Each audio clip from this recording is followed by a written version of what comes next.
أعوذ بالله من الشيطان الرجيم. بسم الله الرحمن الرحيم. اعوذ باللہ من الشیطان الرجیم بسم اللہ الرحمن الرحیم۔ سورۃ الانفال کی آیت نمبر 63۔ اس میں اللہ تعالیٰ نبی کریم علیہ الصلاۃ والسلام سے مخاطب ہیں اور اہل ایمان ان کے بارے میں اللہ تعالیٰ ارشاد فرماتے ہیں وَأَلَّفَ بَيْنَ قُلُوبِهِمْ، اللہ تعالیٰ نے ان کے دلوں کے اندر محبت پیدا کر دی۔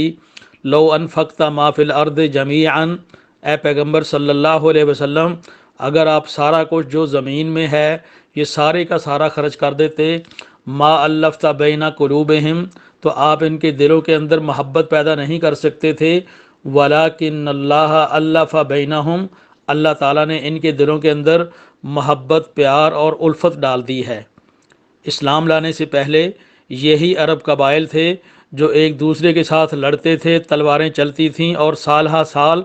اور نسل در نسل چلتی رہتی تھیں۔ تو اللہ تعالیٰ اپنی اس نعمت کا تذکرہ فرما رہے ہیں کہ اللہ تعالیٰ نے انہی عرب قبائل میں سے جو آپ کو دیے، جو آپ کے جانثار بن گئے، پھر اللہ تعالیٰ نے ان کے دلوں کے اندر ایک دوسرے کی محبت، الفت اور پیار بھی رکھ دیا۔ سورہ آل عمران کی آیت نمبر 103 کے اندر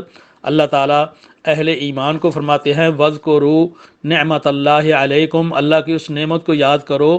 اذ کنتم اعداء، جب کہ تم ایک دوسرے کے دشمن تھے، فَأَلَّفَ بَيْنَ قُلُوبِكُمْ، تو اللہ تعالیٰ نے تمہارے دلوں کے اندر الفت ڈال دی، محبت ڈال دی، فَأَصْبَحْتُمْ بِنِعْمَتِهِ إِخْوَانًا، اور تم اللہ کی نعمت کے ساتھ آپس میں بھائی بھائی بن گئے ہو۔ سورۃ الانفال کی آیت نمبر 46 کے اندر اللہ تعالیٰ اہل ایمان کو خطاب کر کے فرماتے ہیں وَأَطِیعُوا اللَّهَ وَرَسُولَهُ، اللہ کی اطاعت کرو، اس کے رسول صلی اللہ علیہ وسلم کی اطاعت کرو، وَلَا تَنَازَعُوا، اور آپس کے اندر جھگڑے مت کیا کرو، فَتَفْشَلُوا، تو تم ناکام ہو جاؤ گے، وَتَذْهَبَ رِيحُكُمْ، اور تمہاری ہوا اکھڑ جائے گی۔ گویا کہ اگر قومیں مل کے کسی آنے والی آفت کا، آنے والے دشمن کا مقابلہ کرتی ہیں تو اللہ تعالیٰ کی مدد آتی ہے، اور اگر آپس کے اندر دل جڑے ہوئے نہ ہوں، ایک دوسرے سے اختلافات اور نفرتیں رکھتے ہوں، تو ایسے میں اللہ تعالیٰ کی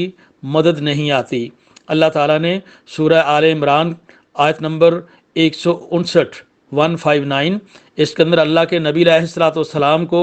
اللہ تعالیٰ یہ خطاب کرتے ہیں اب اسلام کی دعوت سے سچی اور سچی دعوت کوئی نہیں، اور نبی علیہ الصلوۃ والسلام سے بڑھ کر کوئی اللہ کی دعوت دینے والا داعی اور مبلغ، رسول اور اللہ کا پیغام رساں، پیغام پہنچانے والا کوئی نہیں ہے۔ اس کے باوجود کہ دعوت جتنی مرضی سچی ہو، لیکن اگر دعوت دینے والے کا انداز اگر ترش ہو جاتا ہے، اس کے انداز کے اندر وہ نرمی نہیں ہوتی، تو لوگ دعوت قبول نہیں کرتے۔ اللہ تعالیٰ یہی بات ارشاد فرماتے ہیں فَبِمَا رَحْمَةٍ مِّنَ اللَّهِ لِنْتَ لَهُمْ، اے پیغمبر صلی اللہ علیہ وسلم، یہ اللہ تعالیٰ کی رحمت ہے کہ آپ ان لوگوں کے لیے بڑے نرم ہو گئے ہیں۔ وَلَوْ كُنْتَ فَظًّا، اگر آپ کا لہجہ تھوڑا سا سخت ہوتا، غلیظ القلب، اگر آپ کے دل کے اندر سختی ہوتی، لن فضوا من حولک، تو یہ جو آپ کے ارد گرد یہ پروانے جمع ہیں، جانثار جمع ہیں، تو یہ بھاگ جاتے، یہ آپ کے ارد گرد جمع نہ ہوتے۔ گویا کہ اگر آپس کے اندر محبت ہے، الفت ہے، تو پھر اللہ تعالیٰ کی رحمتیں آتی ہیں، اور اگر یہ نہیں ہے تو پھر کوئی خیر والی بات نہیں ہے۔ سلسلہ احادیث صحیحہ کے اندر شیخ البانی رحمۃ اللہ نے ایک روایت نقل کی ہے کہ المؤمن یألف ویؤلف، مومن ایسا ہوتا ہے کہ اس کا دل وہ دوسروں کے ساتھ محبت کرنے والا ہوتا ہے، الفت کرنے والا ہوتا ہے، اور وہ اتنے اچھے اخلاق والا ہوتا ہے، اور وہ اس طرح کا نرم ہوتا ہے کہ لوگ بھی اس کے ساتھ محبت کرتے ہیں۔ پھر نبی علیہ السلام نے فرمایا وَلَا خَيْرَ فِي مَن لَا يَأْلَفُ وَلَا يُؤْلَفُ، ایسے بندے کے اندر کوئی خیر نہیں ہے کہ نہ تو اس کے دل کے اندر دوسروں کے لیے الفت و محبت ہے، اور وہ اتنا اخلاق حسنہ کا مالک بھی نہیں ہے کہ اس کے ساتھ لوگ محبت کرنے لگ جائیں، تو ایسے بندے کے اندر کوئی الفت والی بات نہیں ہے۔ صحیح بخاری کی حدیث نمبر 4330، اللہ تعالیٰ کے نبی علیہ الصلوۃ والسلام انصاریوں کی جماعت کو یہ فرماتے ہیں یا معشر الانصار، اے انصار کی جماعت، الم اجدکم ضلالا فہداکم اللہ بی، کیا میں نے تمہیں گمراہ نہ پایا تھا؟ اللہ تعالیٰ نے مجھے بھیجا تو میری وجہ سے اللہ تعالیٰ نے تمہیں ہدایت دے دی۔ وَكُنْتُمْ مُتَفَرِّقِينَ فَأَلَّفَكُمُ اللَّهُ بِي، تم جدا جدا تھے، اللہ تعالیٰ نے میری وجہ سے تمہارے اندر الفت پیدا کر دی، محبت پیدا کر دی، آپس کا اتفاق اتحاد پیدا ہو گیا۔ وَعَالَةً، اور تمہارے پاس مال و دولت بھی نہیں تھا، فَأَغْنَاكُمُ اللَّهُ بِي، تو اللہ تعالیٰ نے تمہیں میرے آنے کے بعد اللہ تعالیٰ نے تمہیں غنا بھی دے دیا۔ تو